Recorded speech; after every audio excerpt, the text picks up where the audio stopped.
你知道呢？你现在手上滑的手机，还是早餐吃的那根香蕉，它们有很高的几率都是搭着超大的船漂洋过海才来到你身边的。今天呢，我们就要来聊聊一个打造这些海上巨兽，但我们平常却很少注意到的产业——造船业。你有没有想过一个问题啊？就是那一些在全球大洋上跑来跑去，运着我们吃的、穿的、用的那些巨大无比的货轮啊、游轮啊，到底是谁盖的啊？说出来你可能会吓一跳哦，因为整个产业基本上是被完完全全垄断的，而且主宰这一切的就是有3个亚洲国家。好了，那这场造船大战的3位主角到底是谁呢？他们又各自有什么样的独门绝活，可以在这片海洋上称霸？来，我们一个一个来认识一下。这3强可以说是各有各的路线。首先是中国，他们就是名副其实的产量之王，靠着超大的产能跟厉害的成本控制，在散货船货柜船这种比较大众的船型上，可以说是打遍天下无敌手。再来是韩国，他们走的路线是科技奇才，专门做那种技术含量超高、附加价值也超高的船，比方说最先进的液化天然气船，也就是 LNG 船，这就是他们的强项。最后是日本，你可以叫他们工艺大师，他们是以那种非常精湛的工艺跟品质出名的，所以在 LNG 船跟货柜船这个领域也还是非常有竞争力的。听到这里，你是不是心里想说不就很简单，就比谁造了船多，谁造了船大艘不就得了？事情如果这么简单就好了。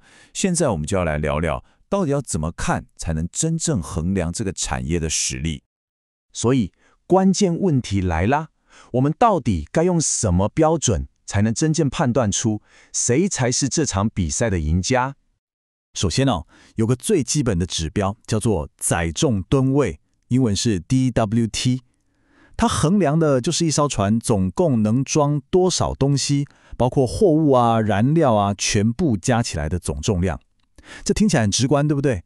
但你想想这有点像你只用后车厢的大小来评断一台车的好坏。这显然不够全面嘛。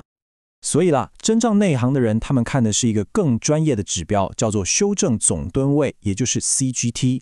这个才是搞懂这场竞赛的关键。CGT 不只看大小，它还把盖这艘船的复杂度跟要花多少功夫也算进去了。我举个例子一艘高科技的 LNG 船跟一艘同样大小的普通散货船，哇，那个技术含量天差地远，所以 LNG 船的 CGT 值就会高非常多，这才是真正衡量一艘船含金量的标准啦。OK。既然我们现在手上有了 CGT 这个专业武器，那现在就让我们来看看，如果用最新的订单来算，全球的造船排行榜到底长什么样子。所以当我们把船的数量先放一边，改用 CGT 这个真正衡量价值的尺来量一下最新的全球新船订单，我们会看到什么样的景象呢？那个结果可以说是相当一面倒。你看看这个图表，是不是很惊人？中国一家就拿下了将近70%，也就是 70% 的市占率，这根本就是遥遥领先啊。而过去我们印象中的造船强国韩国跟日本，现在则是分别占了 17% 跟 13%。我们再看得细一点你看排名第1的中国，市占率大于 70%， 背后主要就是像中国船舶集团 CSC 这种超级大的国企在带头。强项嘛，就是我们前面说的量大、成本控制的好。排名第2的韩国大概 17%， 主力是 HD 现代重工跟韩华海洋这些公司，专攻的就是那种高技术的 LNG 船。第3名的日本呢，市占率差不多 13%， 代表企业有精致造船，他们主导的就是精良的品质。但是新订单的市占率毕竟只是一个时间点的快照啦，这场比赛还远远没有结束。接下来我们就要来看看未来几年有哪些关键的东西会影响这个排行榜。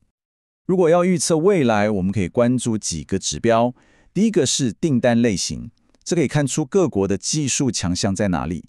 再来是新船的价格，这反映了技术价值跟成本。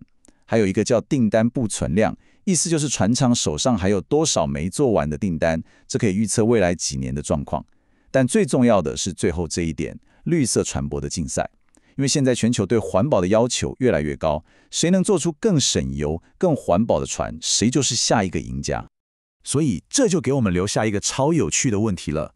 当这场比赛的规则从比谁量大，慢慢变成比谁的船更环保、更智慧的时候，你觉得中国靠产量建立的优势还能持续吗？还是说韩国跟日本的技术实力会让他们有机会逆转超车呢？这份排行榜未来会怎么变？真的非常值得我们继续看下去。